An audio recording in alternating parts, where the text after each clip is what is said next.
آج کی آیات میں آج 100 آیتیں تلاوت ہوئی ہیں، اور جو صورتیں آپ نے سماعت فرمائی اس میں بہت سے مقامات آئے جس کی طرف دل کھینچتا ہے، اور بہت سے عنوانات اور موضوعات بڑے اہم آج تلاوت کیے گئے۔ وقت اتنا نہیں ہے کہ یہ ساری چیزیں سمیٹی جائیں، بلکہ ان میں سے متعدد بھی نہیں لیا جا سکتا۔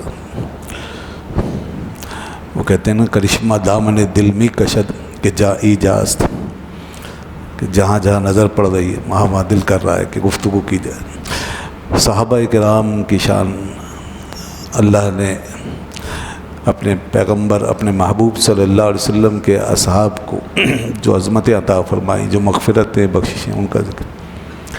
پھر ادب و احترام کے معاملات، اس بارگاہ بے کس پناہ کا ادب کیا ہے، کہ احترام کیا ہے، اس سلسلے میں کئی آیتیں نازل ہوئیں۔ اللہ نے حکم دیا کہ ادب بجا لاؤ، ادب کرو۔ ایمان لانے کے بعد سب سے بڑا کام یہ ہے کہ ادب کرو۔ انا ارسلناک شاہدا، یہ سورہ فتح کی آیت ہے۔ انا ارسلناک شاہدا و مبشرا و نذیرا، بے شک ہم نے آپ کو بھیجا گواہ بنا کر، مبشر بنا کر، نذیر بنا کر، لتؤمنوا باللہ و رسولہ، تاکہ تم لوگ ایمان لاؤ اللہ پر اور اس کے رسول پر، وتعزروہ وتوقروہ، اور خوب ادب کرو۔ ایمان لاؤ اور اس کے بعد وتعزروہ وتوقروہ، 2 دفعہ ذکر کیا، یعنی ادب کرو اور خوب ادب کرو، اچھی طرح ادب کرو۔ صرف سطحی ادب سے بھی بات نہیں بنے گی، اوپری ادب سے بھی بات نہیں بنے گی، فارمیلٹی کی بات نہیں ہے یہاں چند رسمیں ادا کر لینے کا معاملہ نہیں، صرف ظاہری تقاضے پورے کر لینا یہ کافی نہیں، دل و جان سے ادب کرو، ظاہری طور پہ بھی پورے مؤدب ہو جاؤ، اور دل و جان کو بھی اپنے جھکا کر اور بچھا کر رکھو، کہ اندر بھی کوئی من کی گہرائیوں میں بھی کوئی سوء ادب کا تصور نہ رہے۔ یہ وہ بارگاہ ہے۔ 2 دفعہ فرمایا وتعزروہ وتوقروہ، اور ایمان لانے کے بعد دوسری بات یہ فرمائی ہے، اور عبادت کا ذکر اس کے بعد کیا ہے، وتسبحوہ بکرۃ واصیلا، یہ ہے اب عبادت۔ فرمایا پھر اس کی تسبیح پڑھو، تسبیح بولو، پاکی بیان کرو صبح شام، تو یہ عبادت ہو گئی۔ مگر اس سے پہلے حضور کا ادب ہے، رسول اللہ صلی اللہ علیہ وسلم کی تعظیم ہے، تقریب، اور لوگوں نے اس چیز کو اہمیت دینا چھوڑ دی۔ انہوں نے ایمان جو ہے وہ ایک الگ چیز کا نام رکھ دیا، عبادت ایک الگ چیز سمجھ لی، اور ادب و احترام کے معاملے میں انہوں نے تحفظات پیدا کر لی، اس کو ہمیشہ شک کی نگاہ سے دیکھنا شروع کر دی، اور ڈرنے لگے کہ کہیں غلو نہ ہو جائے، کہیں شرک نہ ہو جائے، کہیں یہ نہ ہو جائے، کہیں وہ نہ۔ دنیا بے ادبی سے ڈرتی ہے، ہم ادب کرنے سے ڈرتے۔ یہ عجیب الٹا ہو گیا نا حساب۔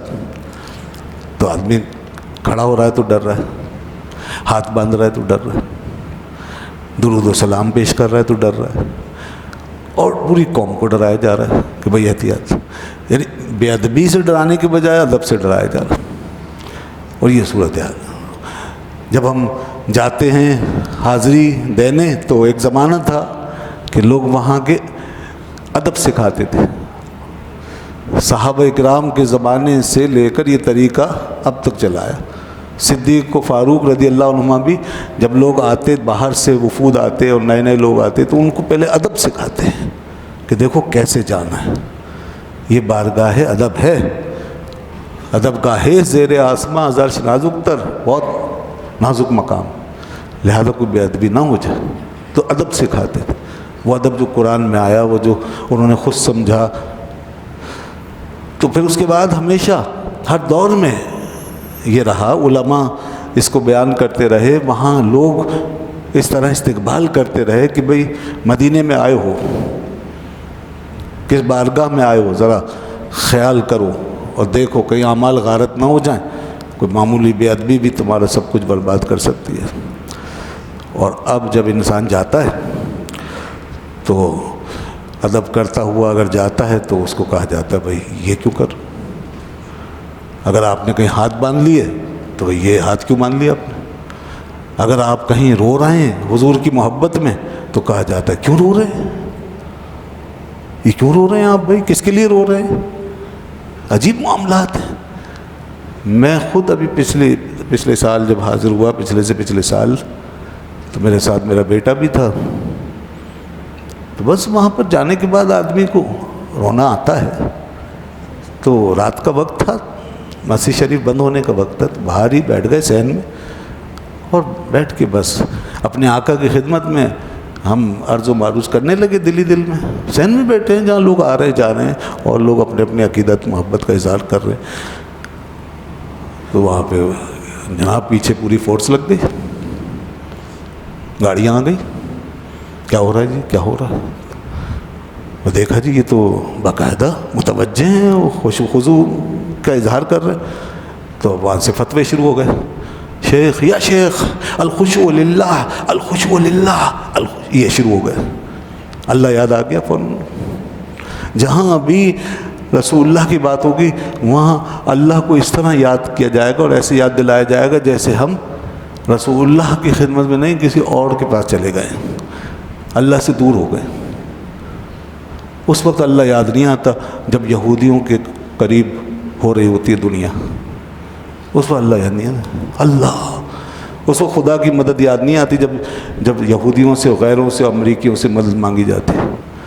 لیکن جب اللہ کے رسول کی خدمت میں جاتے ہیں پھر کہتے ہیں اللہ اللہ الخشوع للہ. الخشوع للہ کا مطلب ہے یہ رونا دھونا اللہ کے لیے کرو, یہ غیر اللہ ان کے لیے کیوں روتے ہو,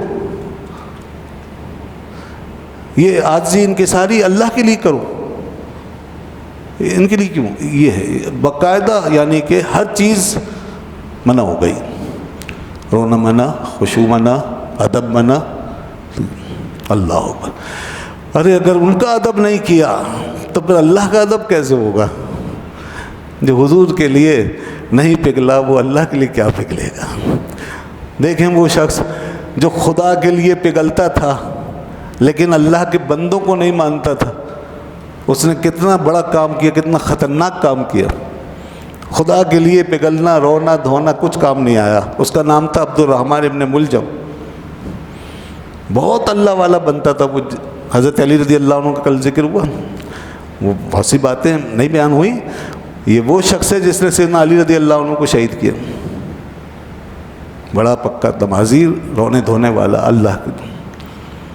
اور علی کو کہتے تھے مشرک, علی کو کہتے تھے مشرک ہے, انہوں نے شرک کیا, یہ خدا کو مانتے ہی نہیں. اللہ اللہ. جن کے گھروں میں قرآن اترا ان کے بارے میں کہا گیا, اور میں نے حضور سے کہہ دیا ہے. حضور خواب میں تشریف لائے تو میں نے حضور کو سب کچھ بتا دیا. مجھے آپ کی امت کی طرف سے بڑی اذیتیں پہنچی ہیں اور لوگوں نے بہت ستایا ہے. اتنا ستایا ہے کہ دین سے ہی باہر نکال دیا, ایمان سے باہر نکال دیا. اللہ اکبر. ان سے زیادہ مظلوم کون ہوگا.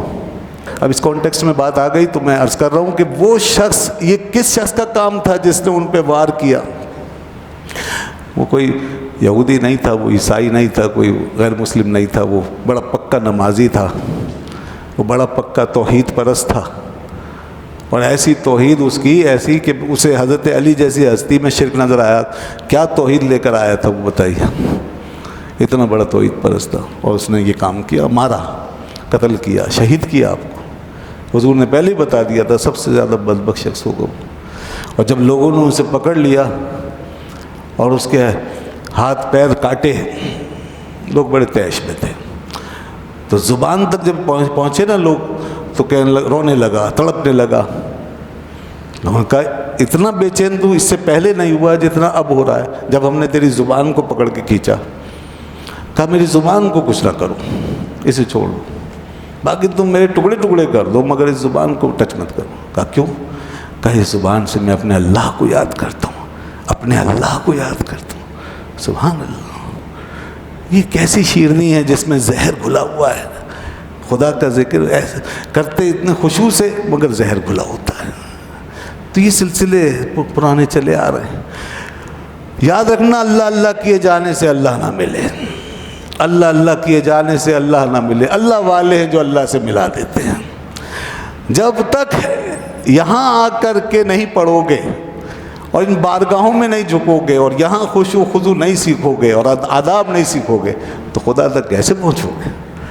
خدا کے یہاں ڈائریکٹ بغیر کسی اس کے جانے والا، بغیر وسیلے، بغیر ادب کے، بغیر احترام کے، بندوں کو ٹھکرا کے جانے والا پہلا شخص اور پہلی شخصیت وہ ابلیس اور شیطان لعین کی تھی، جس نے کہا تھا میں تجھے سجدہ کروں گا اسے نہیں کروں گا، تجھے مانوں گا اسے نہیں مانوں گا، تیرا ادب کروں گا اس کا نہیں کروں گا۔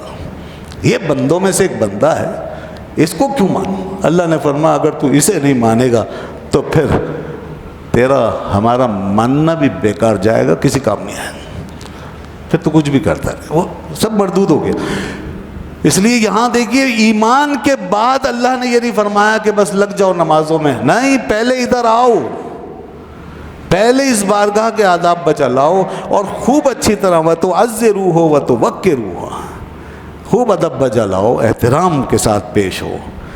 ادنا بے ادبی بھی تم سے اگر سرزد ہو گئی تو کیا کچھ ہوگا آگے بتایا۔ آگے سورہ حجرات تو پڑھیے آج ماشاءاللہ، سورہ حجرات کی ابتدائی آیتوں میں جہاں ہماری سوسائٹی کے بڑے بڑے مسئلے بیان ہوئے آگے، تو پہلے یہ بتایا کہ اسلامی معاشرے کی بنیاد اس اصول پہ قائم ہوگی کہ پورے معاشرے پہ میرے نبی محترم کا ادب چھایا ہوا ہوگا۔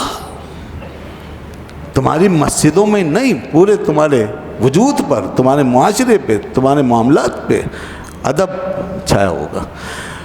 جیسے لوگوں میں تھے نا پہلے طریقے، اب تو بہت سی چیزیں ہماری ختم ہو گئی، ہماری تو پوری تہذیب ہی بدل گئی، ورنہ تو درود پڑھتے تھے لوگ تو معاملات پکے ہو جاتے تھے، اور باقاعدہ لیتے دیتے وقت درود پڑھا، اور پھر حضور کی شان بیان کرتے تھے تو ایک دم کیف طاری ہو جاتا تھا، بیٹھے بیٹھے مجلسوں میں کہیں بھی۔ تو ایسے مناظر پہلے، اب تو وہ ویڈیوز وغیرہ بنا کے پرانے کلچر کی اس میں دیکھی جا سکتی ہیں وہ چیزیں، کیسے مسلمانوں میں یہ ادب ہوتا تھا۔ تو یہ سکھایا یہاں سورہ حجرات میں، فرمایا یا ایھا الذین آمنوا لا تقدموا بین یدی اللہ ورسولہ، اے ایمان والو اللہ اور اس کے رسول سے آگے نہ بڑھنا، اللہ اور اس کے رسول سے آگے نہ بڑھنا۔ بھئی اللہ سے آگے کون بڑھ سکتا ہے؟ تو یہاں پر بتانا یہ مقصود ہے کہ اللہ نے اپنا ذکر اپنی عظمت کے اظہار کے طور پہ فرمایا، اس سے آگے تو تم بڑھ ہی نہیں سکتے کیونکہ وہ تو اللہ ہے۔ تم رسول کے ساتھ معاملہ کرو گے تو رسول سے آگے بڑھو گے، یہ بے ادبی یہیں ہوگی۔ مگر اللہ نے اپنا نام ساتھ ذکر کر کے بتا دیا کہ یہ نہ سمجھنا کہ یہیں تک رہ جائے گا معاملہ، اگر ادب ہوگا تو بھی یہاں سے وہاں تک پہنچے گا، اور بے ادبی ہوگی تو یہاں سے وہاں تک جائے گی۔ یہ ادب اللہ کا ادب بھی کہلائے گا، اور اگر بے ادبی ہوئی خدا نخواستہ تو پھر یہ اللہ کی بے ادبی بھی شمار ہوگی۔ لہذا رسول کو اکیلا نہ سمجھنا، ان کے معاملے کو محض بندے کا معاملہ سمجھ کے حقیر اور ادنا مت جاننا۔ واتقوا اللہ، اور اللہ سے ڈرو۔ کچھ لوگوں نے قربانی پہلے کر لی، اب کی تو قربانی تھی، کوئی غلط کام تو نہیں کیا نا، مگر کیوں کی؟ رسول سے پہلے کیوں کی؟ ابھی رسول اللہ صلی اللہ علیہ وسلم نے قربانی کی نہیں اور انہوں نے کر لی، اس پر یہ آیت نازل ہوگی، خبردار اللہ رسول سے آگے نہیں بڑھو۔ ان اللہ سمیع علیم، بے شک اللہ سب سنتا ہے اور سب جانتا ہے۔ یا ایھا الذین آمنوا لا ترفعوا اصواتکم، آگے بڑھنے کی بات تو کجا، یہاں پر اس حد تک تمہیں خیال رکھنا پڑے گا کہ تمہاری آوازیں بھی رسول کی آواز پر بلند نہ ہو جائیں۔ جی فعل و عمل میں تو بہت بڑی بات ہے نا، آگے بڑھ جائے کوئی، یہاں اس معاملے میں بھی تمہیں خیال رکھنا ہے۔ اب یہ دیکھیے کیسی بات ہے، انسان بات کر رہا ہے کسی سے بھی تو اونچ نیچ ہو ہی جاتے ہیں، مگر اس بار اچھا اہل عرب کی ایک عادت ہے، ذرا اونچی آواز میں بولتے ہیں، لاؤڈلی بولتے ہیں، آج بھی ان کا انداز ذرا ایسا ہے کہ وہ لاؤڈلی بات کرتے ہیں۔ تو پہلے بتا دیا، تم اور جگہوں پہ جس طرح بھی بات کرتے ہو، مگر یہاں آ کر کے تمہاری آوازیں دبی دبی رہنی چاہیے، رسول کی آواز سے، میرے نبی کی آواز سے تمہاری آواز اونچی نہ ہو جائے۔ وَلَا تَجْهَرُوا لَهُ بِالْقَوْلِ، اور تم چلا کے بات نہیں کرنا، جیسے کَجَهْرِ بَعْضِكُمْ لِبَعْضٍ، جیسے تم ایک دوسرے کے ساتھ بات کرتے ہو، یہ آ گئی وہ بات، جیسے تم ایک دوسرے کے ساتھ چلا کے بات کرتے ہو، میرے نبی کے پاس آ کے ہرگز ایسا نہ کرنا. تمہاری آوازوں میں پستی ہونی چاہیے. آوازوں میں بھی ادب ہے.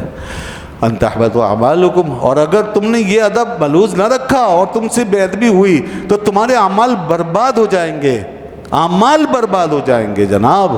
اعمال برباد ہونے کا مطلب یہ ہے کہ دیکھیے بنیاد ختم ہو گئی ہے. عمل کس پہ کھڑا ہے؟ ایمان پہ. تو اس کا مطلب ایمان چلا گیا. اور کیوں گیا؟ بے ادبی کی وجہ سے. اور بے ادبی کتنے معمولی سے معاملے میں ہے، اتنی سی بھی بے ادبی ہوئی ہے تو ایمان گیا. ایمان گیا تو عمل برباد ہوا. وانتم لا تشعرون. لیکن دنیا کے ہر کافر کو پتہ چل سکتا ہے کہ میرا برباد ہو گیا ایمان، میرا عمل.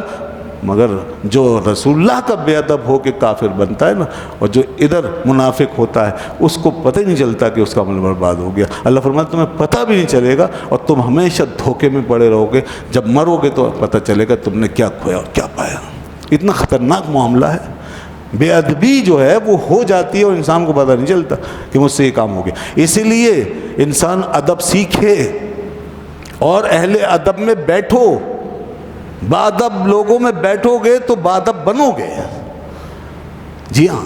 اور ادب سکھانا کام ہے بزرگوں کا، بڑوں کا، علماء کا، مشائخ کا، سب لوگوں کا. جنہوں نے سیکھ لیا ہے وہ دوسروں کو سکھائیں.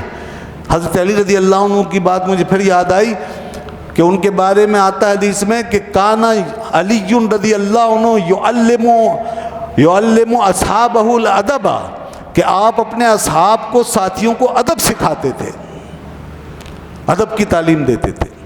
اس لیے ادب جو ہے وہ سیکھنا سکھانا پڑتا ہے اور اس کے مطابق بات کرنی چاہیے اور اس ماحول میں رہنا چاہیے جہاں بے ادبی کے انداز میں بات ہوگی اور اگر سنی جائے گی اور اس کو قائم رکھا جائے گا تو سارا ماحول بے ادب ہو جائے گا.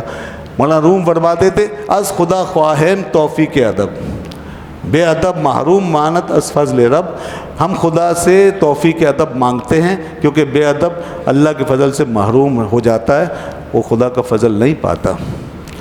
اور آگے اس لیے فرمایا ان الذین یغضون اصواتهم عند رسول اللہ، بے شک وہ لوگ جو اپنی آوازوں کو رسول اللہ صلی اللہ علیہ وسلم کے پاس پست کرتے ہیں، ادب سے آوازوں کو دبا کے رکھتے ہیں اور اتنا ادب بجا لاتے ہیں. تو اللہ فرماتا پھر ایسے لوگوں کے لیے کیا ہے؟ اولئک الذین امتحن اللہ قلوبہم للتقوی. ایسے لوگوں کے دلوں پہ تقوی کی موریں لگ جاتی ہیں. تقوی یہاں سے پیدا ہوگا اور ادب سے شروع ہوگا. بغیر ادب کے تقوی نہیں. نمازیں ہو سکتی ہیں، روزے ہو سکتے ہیں، اگر ادب نہیں ہے نا تو تقوی ہی نہیں. اور جب تقوی نہیں ہے تو پھر سب بیکار ہے. پھر دلوں میں وہ کہاں سے آئے گی قوت؟ آج تک اسی لیے دنیا میں اس امت نے وہیں دین کی صحیح خدمت انجام کی ہے جہاں رسول اللہ صلی اللہ علیہ وسلم کا اور اللہ کے نیک بندوں کا ادب لے کر اٹھے ہیں. جہاں ادب لے کر اٹھے ہیں وہیں دین کی خدمت ہوئی ہے. اور جہاں ادب فوت ہو جائے گا وہاں دین کی خدمت کا تصور ختم ہو جائے گا.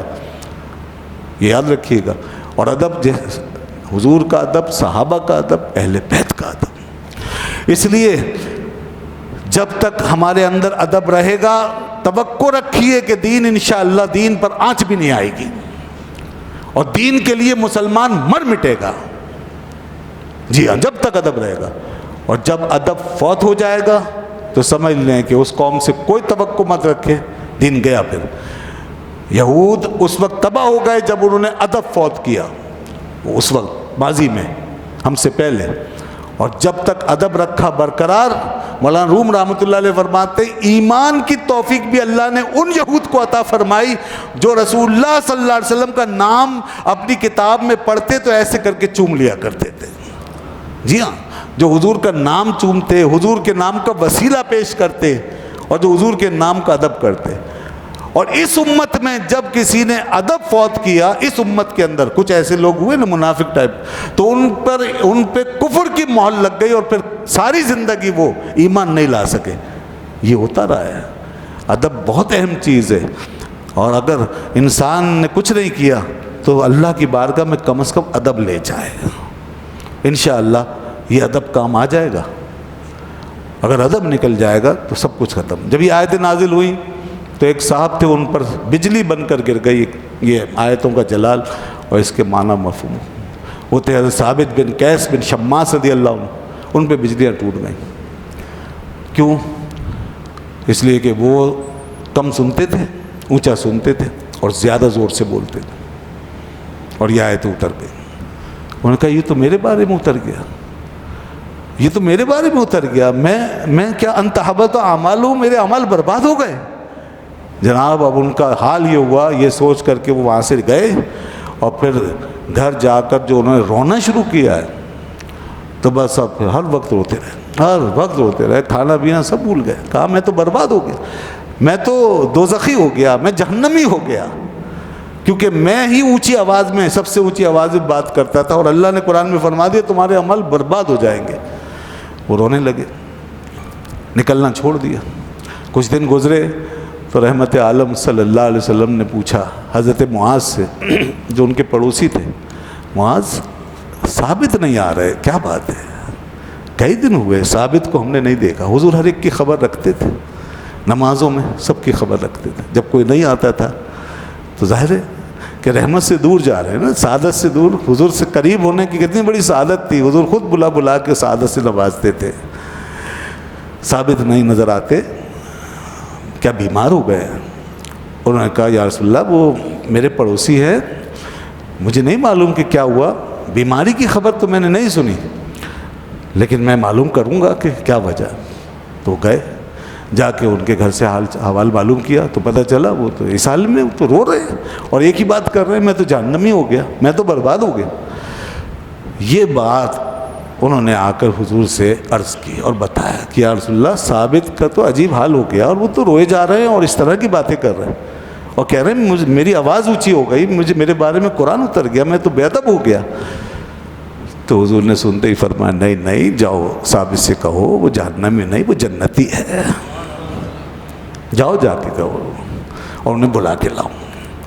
چنانچہ بلوایا، حاضر ہوئے، اللہ کے محبوب نے اپنے غلام کے اشکشوئی فرمائی، ان کے آنسو پہنچے اور ان کو تسلی دی اور فرمایا اے ثابت اما ترضى ان تعيش حمیدا وتقتل شہیدا وتدخل الجنہ۔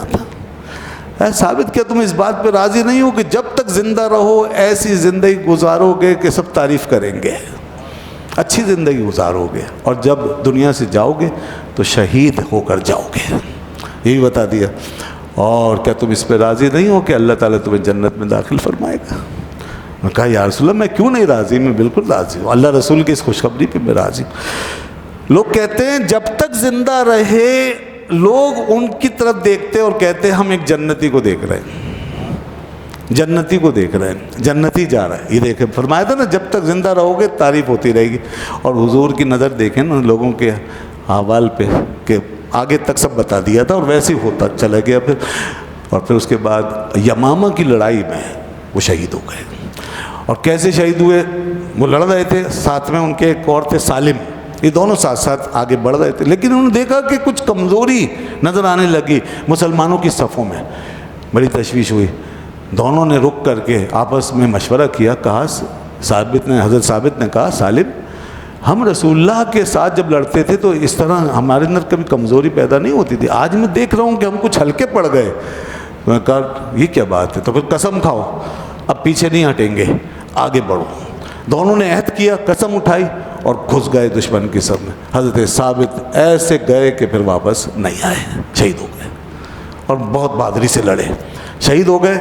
دوسری بات بھی پوری ہو گئی جو رسول اللہ صلی اللہ علیہ وسلم فرمائی تھی، اللہ کے محبوب نے جیسے فرمایا، یہ ادب۔